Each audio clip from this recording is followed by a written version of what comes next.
You said it could be a tough afternoon, Gary, and so it proved today. Yeah, we knew we didn't have enough time with a new group to get them. We had to travel Saturday, and obviously you can't do much work with the back four. We had a little bit of time at Sheffield United's outdoor AstroTurf training area with him, so we tried to do a little bit. But we knew that if Huddersfield were on song, then and our boys weren't, because we weren't strong enough, especially in the first half. It was a weak performance, 1v1s and as a team, and and then if people didn't see me at the front of the technical area in the second half, it was because I'd give me all at half time, and I had to try and change the mentality of everybody, which we did actually, and they had 2 or 3 chances before they got their next couple, and at the second half we actually, without having somebody to put the ball in the back of the net, we created opportunities, and so there was a different sort of mentality. But some of the lads have got to be on the move, unfortunately, and I said to them, and this is about the time when I've got to make some big decisions, and some of the lads will be kept. It's the competitors we need to keep. Some are a little bit shrinking violetly, where they can't quite be competitive at this level.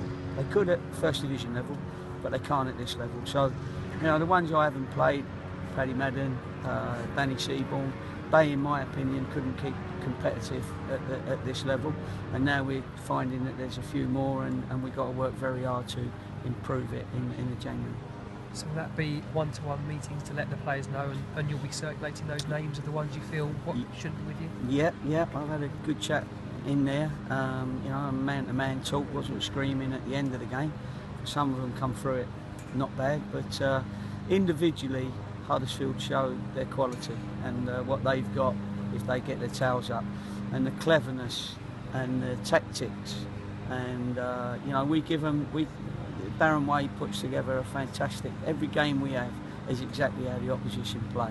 He gives us, and yet some of the lads are not quite clever enough to pick up the opposition's tactics or be aware of it and play their own game. So we're going to have a good look at it. We've got to be better than 3 other teams, because that's all in this league, in this first season of ours in the Championship. And one of them teams are not going to be Huddersfield. You mentioned the second half. You obviously weren't in the technical area. Did you come out straight away in the second half? Were you sat at the back of the dugout? Yeah, no, I was just in the back of the dugout. Terry let me get on with it at half time, where we had to liven a few up, and we sort of livened a few up without. You can't stop individual errors that lead to goals, sort of thing, But we did manage to get ourselves further up the pitch. We did manage to get ourselves a few chances in the second half. So at least going into the next game, some of them showed that, after a bit of a rollicking, they can liven up a little bit. Having said that, that mustn't keep happening. We've got to find them competitors. So at 58 years of age, I can just say, well done, lads. Go out there, do the same. Because I know that they're competing, and that's what we need. So we need a few more. I've given everybody a good chance now, a good opportunity to prove whether or not they're Championship, and we've got to make some big decisions now. You mentioned individual errors. I guess one of those was Chris Dunn for the 5th goal, and it was pretty bad. Yeah, it was. He was pep. He had a few shots that he had to save, and a few that he did well, and this one come through the crowd, and he didn't quite make it. That's the only mistake he's made, I think, in the 6 games that he's had. These sort of games you get, unfortunately, when you're getting beat, you get these little injuries that people can't carry on with, and that always sort of disappoints you as well. I'm not saying they weren't injured, because of course they were, but those things happen that stop your substitutions. So it all went against us, but the boys didn't start well, so they didn't deserve anything out of the game. You mentioned the injuries. Ed Upson and Marek came off. Have you been able to speak to the physios about those 2? No, not yet. But I could see, one's hurt his ankle and one's hurt his thigh. So, we'll have to wait and see how quickly or how long they'll be out.